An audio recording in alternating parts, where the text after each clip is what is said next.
Subhashini IAS में आप सभी लोगों का स्वागत है।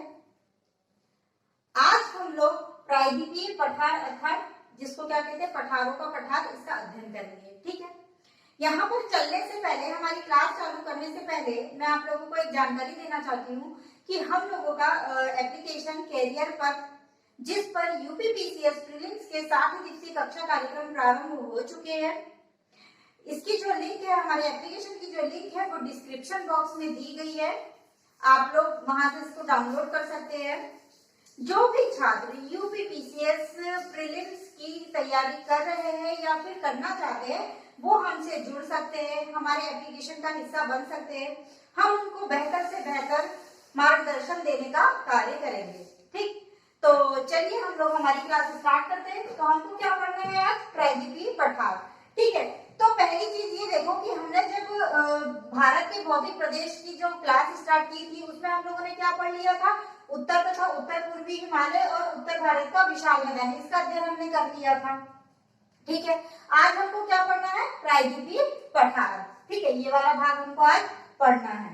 तो जो प्रायद्वीपीय पठार है, सबसे पहले तो उसकी अवस्थिति आप यहाँ देख सकते हो कि ये भारत का जो मध्य वाला क्षेत्र है और दक्षिण वाला क्षेत्र है। ठीक है, ये हमारी दिशाएं हैं, ये उत्तर, ये दक्षिण, ये पश्चिम, ये पूर्व।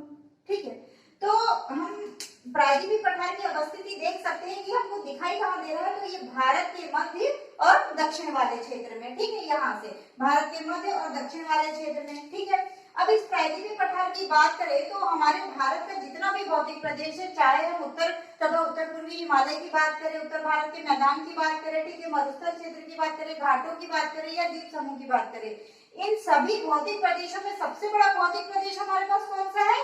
प्रायद्वीपीय पठार। आप देख ही सकते हो कि इतना बड़ा हिस्सा पूरा घेरे हुए है कौन? प्रायद्वीपीय पठार। ठीक है, और ये जो पठार है ये प्राचीन गोंडवाना भूमि का भाग है। ठीक है, और मतलब कि कहने का मतलब ये है कि ये जो पठार है ये सर्वाधिक प्राचीन है। ठीक है, बाकी इनकी सबकी उत्पत्ति जो हुई है वो धीरे धीरे हुई है, यानी बाद में हुई है, लेकिन सबसे पुराना भाग हमारे भारत का कौन सा है? तो यही है, प्रायद्वीपीय पठार।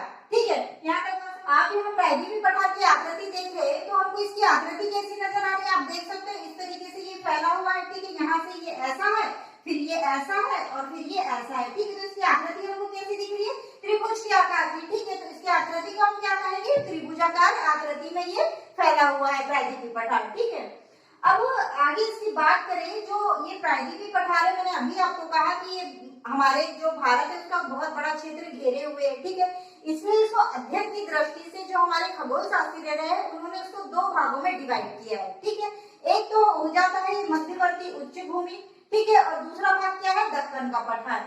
अर्थात कि ये वाला जो भाग है मध्य, मैंने आपको अभी जब स्टार्ट किया था तभी बताया था कि जो ये प्रायद्वीपीय भारत है हमारा, ये मध्य और दक्षिण में फैला हुआ है। ठीक है, तो इससे जो पठार है इसकी जो ये मध्य की भूमि है, ठीक है, ये इसको क्या कहा गया? मध्यवर्ती उच्च भूमि। क्यों? क्योंकि यहाँ अरावली पर्वत भी हमको मिलता है, विंध्य श्रेणी भी हमको मिलती है। ठीक है, इस कारण इस वाले भाग को क्या कहा गया है? मध्यवर्ती उच्च भूमि। ठीक है, उसके बाद आप यहाँ सतपुड़ा श्रेणी से लेकर के यहाँ तमिलनाडु के पठार, ठीक है, दंडकारण्य का पठार होते हुए इधर वाला भाग देखोगे तो इसको क्या कहा गया है? दक्कन का पठार कहा गया है। ठीक है, क्यों? क्योंकि यहाँ का जो ये दक्कन के पठार का जो निर्माण हुआ है वो ये महाराष्ट्र में आए हुए ज्वालामुखी उद्गार की वजह से इस क्षेत्र का निर्माण हुआ है। ठीक है, इसलिए इस भाग को एक अलग पार्ट में बना करके क्या बोल दिया गया है? दक्कन का पठार। ठीक, यहाँ तक बात समझ में। अब आप ये देखो मध्यवर्ती उच्च भूमि के अंतर्गत क्या क्या हमारे कौन कौन से क्षेत्र आते हैं। ठीक है, तो आप यहाँ देख सकते हो अरावली पर्वत, मालवा पठार, बुंदेलखंड, बघेलखंड, विंध्य श्रेणी,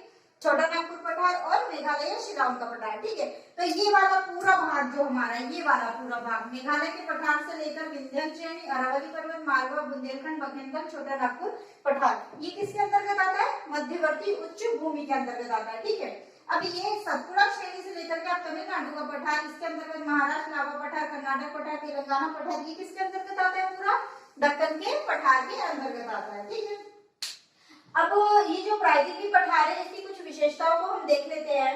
जैसे कि जो हमारा ये प्रायद्वीपीय पठार है, इसको अगर विवर्तनिक दृष्टि से हम देखें तो ये बहुत ही शांत क्षेत्र है। अर्थात ये कि यहाँ भूकंप और ज्वालामुखी आने की कम संभावना है। ठीक है, लेकिन इसके कुछ अपवाद है, जैसे कि महाराष्ट्र में आप देखोगे लातूर और कोयना नाम के दो स्थान मिलते हैं, ठीक है। लातूर और कोयना नाम के दो स्थान मिलते हैं हमको महाराष्ट्र में, जहां से पहले कभी ज्वालामुखी उद्गार हुआ था, ठीक है। तो ये हमको अपवाद स्वरूप मिलते हैं, क्योंकि इसके अलावा हमको यहाँ का और कोई क्षेत्र नहीं मिलता है जहां पर कि ज्वालामुखी या भूकंप की संभावना हो, ठीक। ये एक चीज समझ में आई आपको। अब दूसरी इसकी विशेषता देखें तो इसका जो ये उत्तर वाला, मतलब अब इसको तो उत्तर, अगर प्रायद्वीपीय पठार की मैं बात करूंगी तो इसके अंतर्गत इसको तो मैं उत्तर का क्षेत्र कहूंगी ना, क्यों? क्योंकि ये उत्तर की तरफ हमको मिल रहा है और ये दक्षिण की तरफ हमको मिल रहा है, ठीक है। तो प्रायद्वीपीय जो भारत है हमारा, इसका ये उत्तर वाले क्षेत्र का जो ढाल है, ठीक, वो हमको किधर नजर आता है? उत्तर से पूर्व की ओर, ठीक है। अब मैं ऐसा क्यों कह रही हूँ? क्यों? क्योंकि यहाँ की जो नदियां हैं, जैसे कि चंबल नदी हो गई, बेतवा नदी हो गई, सोन नदी हो गई, ठीक है, इनका जो बहाव क्षेत्र है, जो इनका बहाव क्षेत्र है, वो हमको किधर दिखता है? चंबल भी आप देखते हो उत्तर की तरफ जाती है, फिर पूर्व की ओर जाके यमुना में मिल जाती है, ठीक है। बेतवा नदी भी आप देखते हो सीधी उत्तर की ओर जाके किसमें मिल जाती है? यमुना में मिल जाती है। सोन नदी को भी आप देखते हो पहले उत्तर की ओर जाती है, फिर थोड़ा सा पूर्व की ओर जाते हुए किसमें मिल जाती है? गंगा नदी में मिल जाती है, ठीक है। तो इस आधार पर हम जो इसके ढाल की व्याख्या करेंगे वो हम ये कहेंगे कि जो प्रायद्वीपीय भारत का उत्तर वाला क्षेत्र है उसका ढाल किधर है? उत्तर से पूर्व की ओर, ठीक है। अब इधर दक्षिण भारत, इधर दक्कन वाले क्षेत्र की अगर हम बात करें तो ये दक्कन वाले क्षेत्र का ढाल भी हम नदियों के आधार पर ही निकालेंगे। जैसे कि गोदावरी, कावेरी, कृष्णा जैसी जो बड़ी बड़ी नदी है उनका ढाल आपको किधर नजर आता है? अर्थात कि वो किधर से किधर की ओर बहती है? पश्चिम से पूर्व की ओर बहती है, ठीक है। बंगाल की खाड़ी में गिरती है गोदावरी, कृष्णा, कावेरी, ये नदियां कहाँ गिरती है? बंगाल की खाड़ी में गिरती है, ठीक है। तो इनका ढाल हमको किधर नजर आता है? पश्चिम से पूर्व की ओर, ठीक है। लेकिन एक चीज यहाँ ये भी समझो कि यहाँ पे भी अपवाद स्वरूप हमको दो नदियां मिलती है, एक नर्मदा और एक ताप्ती, ठीक है। और ये जो दो नदियां हैं ये कैसी बहती है? पूर्व से पश्चिम की ओर, ठीक है। ये नदियां कैसी बहती है? पूर्व से पश्चिम की ओर। क्यों? इसका भी एक कारण है। क्यों? क्योंकि ये जो दोनों नदियां हैं ये भ्रंश घाटियों से होकर बहती है, ठीक है। किससे? भ्रंश घाटियों से होकर बहती, अर्थात कि इनके आजू बाजू ऐसे ऊंचा स्थान और नीचे गड्ढे से होकर ये बहती है, जिसका की ढलान किस ओर है? पूर्व से पश्चिम की ओर। इसलिए अपवाद स्वरूप हमको ये दो नदियां मिलती है, बाकी जो नदियां उत्तर से पूर्व की ओर या पश्चिम से पूर्व की ओर बहती है, ठीक है। लेकिन ये जो दोनों नदियां ये कहाँ बहती है? पूर्व से पश्चिम की ओर। क्यों? क्योंकि ये भ्रंश घाटी से बहती है और इनकी भ्रंश घाटियों का ढाल किस ओर है? पश्चिम से पूर्व से पश्चिम की ओर है, ठीक है। यहाँ पर बात समझ में, ये तो हो गया हमारे प्रायद्वीपीय पठार का विश्लेषण। अब अगर हम इसके एक एक भाग की तरफ चले तो हमको सबकी कुछ ना कुछ अलग अलग विशेषताएं देखने को मिलेगी, ठीक है। जैसे कि हम सबसे पहले मध्यवर्ती उच्च भूमि की बात करेंगे तो इसके अंतर्गत हमको क्या मिल रहा है? पहले अरावली पर्वत, ठीक है। तो हम सबसे पहले अरावली पर्वत के बारे में पढ़ेंगे। अब हम एक एक जो हमारे पठार है, पर्वत है, इनकी विशेषताओं को जानते हैं। अब मध्यवर्ती उच्च भूमि के अंतर्गत हम सबसे पहले क्या देखेंगे? अरावली पर्वत श्रेणी, ठीक है। तो जो ये अरावली पर्वत श्रेणी है ये गुजरात के पालनपुर से लेकर राजस्थान होते हुए दिल्ली तक लगभग कितने किलोमीटर में फैली हुई है? 800 किलोमीटर में, ठीक है। यहाँ पे गुजरात के पास पालनपुर से होकर पूरा राजस्थान घेरे हुए ये दिल्ली तक लगभग कितने किलोमीटर में फैली हुई है? 800 किलोमीटर में फैली हुई है, ठीक है। अभी ये जो पर्वत श्रेणी अरावली पर्वत श्रेणी, इसको प्राचीन मोरदार पर्वत श्रेणी कहा जाता है, ठीक है। और इसकी उत्पत्ति कब हुई है? तो प्री कैम्ब्रियन काल में इसकी उत्पत्ति हुई है, अर्थात कि जो अरावली संरचना है, अरावली जो पर्वत है ये बहुत ही प्राचीन पर्वत है, ठीक है। इसको अब इसको क्या कहा जाता है? इसको अवशिष्ट पर्वत या रेसिड्यूल माउंटेन भी इसको कहा जाता है, किसको? अरावली श्रेणी को, ठीक। क्यों? क्योंकि धीरे धीरे ये तो ये पुरानी श्रृंखला है, ठीक है, पुरानी संरचना है, धीरे धीरे इसमें इतने समय की इतनी पुरानी संरचना है तो इसमें अपक्षय और अपरदन की प्रक्रिया भी हो रही होगी, ठीक है। तो उसी प्रक्रिया के फलस्वरूप क्या हुआ है कि जो ये अरावली पर्वत है अब बहुत कम बचा है, ठीक है। तो इसीलिए इसको क्या बोला जाता है? अवशिष्ट पर्वत बोला जाता है, ठीक है। यानी बात यहाँ तक समझ में आई। या कई बार परीक्षा में रेसिड्यूल पर्वत लिखकर भी आ जाता है, ठीक है। तो अवशिष्ट पर्वत को ही रेसिड्यूल माउंटेन भी कहा जाता है, ये प्रश्न कई बार आया हुआ है, ठीक है। अब आगे देखें तो जो अरावली संरचना है ये पश्चिम भारत का मुख्य जल विभाजक है, ठीक है। पश्चिम भारत का, अर्थात ये वाली जो दिशा है हमको कौन सी है? ये पश्चिम दिशा है, ठीक है। तो ये वाला जो भाग और भारत में स्थित है, ठीक है। तो पश्चिम भारत का ये मुख्य क्या है? जल विभाजक है, ठीक है। अब कैसे ये मुख्य जल विभाजन ये देखते हैं हम। तो जो अरावली पर्वत से कुछ नदियां निकलती जैसे लूनी, लूनी की सहायक, सुकरी, जवाई, ठीक है, ये जो नदियां हैं इनका जो ये लूनी का अपवाह तंत्र है, यहाँ की नदी का जो अपवाह तंत्र है राजस्थान के मैदान का जो अपवाह तंत्र है, ठीक है, लूनी या उसके सहायक नदियों, ठीक है, उनको क्या करता है, ये जो अरावली पर्वत है उनको इधर पे हमारा गंगा अपवाह तंत्र है, गंगा का अपवाह तंत्र है, ठीक है, तो ये पर्वत क्या करता है, इधर के अपवाह तंत्र को अर्थात राजस्थान के मैदान के अपवाह तंत्र को गंगा के अपवाह तंत्र से मिलने नहीं देता है, ठीक है, इसलिए इसको क्या कहा गया है, पश्चिम भारत का मुख्य जल विभाजक कहा गया है, ठीक है। ऐसे ही इसको जलवायु विभाजक भी कहा गया है, ठीक है, जल विभाजक तो अरावली पर्वत है ही, साथ ही ये क्या है, जलवायु विभाजक भी है। क्यों? क्योंकि हम जानते हैं कि इधर वाला पार्ट जो है, पूर्व की ओर वाला जो भाग है, यहाँ पर अच्छी वर्षा होती है, ठीक है, और इधर पश्चिम वाला, इधर तो मरुस्थल क्षेत्र है, ठीक है, ये भी हमें पता है, तो इस तरफ वाले भाग में क्या होता है, कम वर्षा होती है, ठीक है।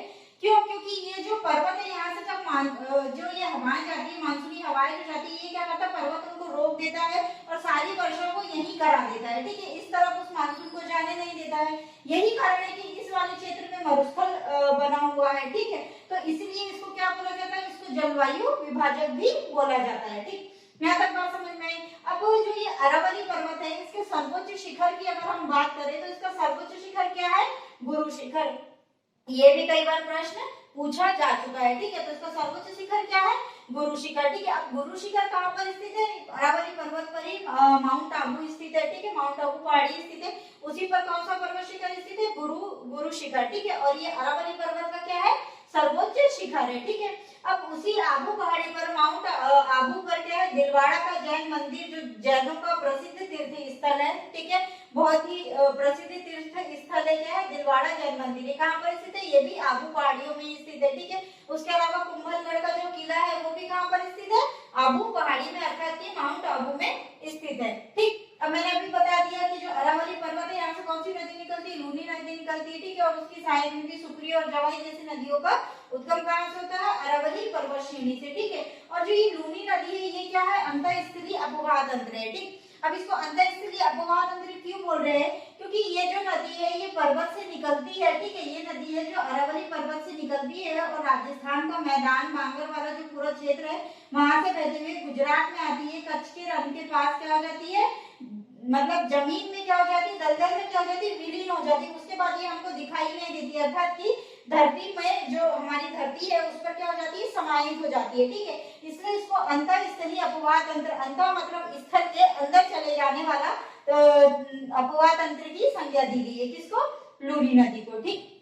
अन्य नदियां कौन से निकलती है, सुकरी और जवाई, ठीक है। अभी जलवायु विभाजक भी, ये भी मैंने आपको समझा दिया कि कैसे ये जो पर्वत श्रेणी है जलवायु विभाजक है, ठीक है। अब यहाँ पर पाए जाने वाले खनिज संसाधन कौन कौन से हैं, ठीक है, तो तांबा, पता ही हमको राजस्थान में सर्वाधिक तांबा मिलता है, ठीक है, तो तांबा, सीसा, जस्ता, अभ्रक, चूना पत्थर, ठीक है, ये सारे जो चीजें हैं वो हमको किस क्षेत्र में मिलते हैं, अरावली पर्वत श्रेणी वाले क्षेत्र में हमको ये खनिज संसाधन देखने को मिलते हैं, ठीक। अब इसके बाद बात करें हम, ये तो हो गया हमारा मध्यवर्ती उच्च भूमि का एक पार्ट, ठीक है, अरावली पर्वत श्रेणी, ठीक है। अब हम किसको पढ़ेंगे, मालवा के पठार को, ठीक। तो जो ये मालवा का पठार है हमारा, ये कहाँ पर दिख रहा है हमको, अरावली व विंध्य श्रृंखला के मध्य दिखाई दे रहा है, ठीक है। ये मालवा का पठार हमको कहाँ दिख रहा है, अरावली और विंध्य, ये आप अरावली पर्वत देखो, ठीक है, ये है विंध्य श्रेणी, ठीक है, तो इनके बीच में क्या है, ये मालवा का पठार। ये प्रश्न आया हुआ है और हो सकता है आगे भी आ जाए, इसका कोई वो नहीं है, ठीक है। तो ये हो सकता है कि ये प्रश्न आगे और पूछ रहे, यहाँ आप मैप में ही ध्यान से देखो कि जो ये मालवा का पठार है हमको कहाँ नजर आ रहा है, अरावली पर्वत और विंध्य श्रेणी के बीच में स्थित है, ठीक है। और ये जो हमारा मालवा का पठार है ये किससे निर्मित है, ये बेसाल्ट चट्टानों से निर्मित है, ठीक है, अर्थात कि यहाँ पे लावा आया था और उससे क्या हुआ, बेसाल्ट चट्टानों का निर्माण हुआ, ज्वालामुखी लावा से क्या हुआ, बेसाल्ट चट्टानों का निर्माण हुआ, ठीक है। अब इन बेसाल्ट चट्टानों में क्षरण हुआ, ठीक है, इनका क्षरण हुआ जिससे क्या हुआ, काली मिट्टी का विकास हुआ, ठीक है। तो मालवा के पठार पर हमको क्या मिलता है, काली मिट्टी सर्वाधिक मात्रा में हमको दिखाई देती है, किस पर, मालवा के पठार में, ठीक है। और ये काली मिट्टी किसकी कृषि के लिए सर्वाधिक उपयुक्त है, तो कपास की कृषि के लिए जो काली मिट्टी होती है वो सर्वाधिक उपयुक्त होती है। इस कारण जो मालवा वाला क्षेत्र है उसको क्या बोला जाता है, कपास, मतलब मालवा का जो खरगोन वाला क्षेत्र है वहां पे सर्वाधिक कपास होता है, तो उसको कहा जाता है सफेद सोना, ठीक है। कपास को क्या कहा जाता है, सफेद सोना कहा जाता है, ठीक है। और ये सबसे ज्यादा कहाँ होता है, मालवा वाले क्षेत्र में होता है, ठीक है।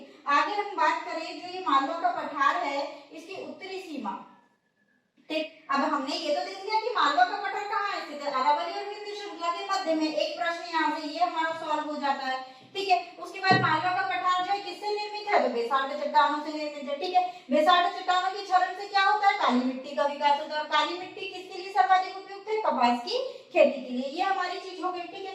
अब मालवा के पठार की अगर उत्तरी सीमा की बात करें, प्रश्न ऐसे भी आ सकता है, ऐसे तो आ गई, ऐसे भी आ सकता है, ठीक है। अब ऐसे भी बन सकता है कि जो मालवा का पठार है उसकी उत्तरी सीमा कौन बनाता है, ये आप देख रहे हो यहाँ पे अरावली पर्वत श्रेणी, ठीक है। उसकी दक्षिणी सीमा कौन बनाता है, यहाँ पे हमको दिख रही है विंध्याचल श्रेणी, ठीक है। पूर्वी सीमा हमको दिख रही है कौन किसकी, बघेलखंड के पठार की, ठीक। और पश्चिमी सीमा हमको किसकी नजर आ रही है, इधर पे पड़ता है मेवाड़ का पठार, तो पश्चिमी सीमा छोटा सा ही है, ठीक है, इसलिए उसको वहां दर्शाया नहीं गया है। तो पश्चिमी सीमा मालवा के पठार की कौन बनाता है, मेवाड़ का पठार, ठीक है। ये कहाँ पर है, राजस्थान में स्थित है, ठीक है।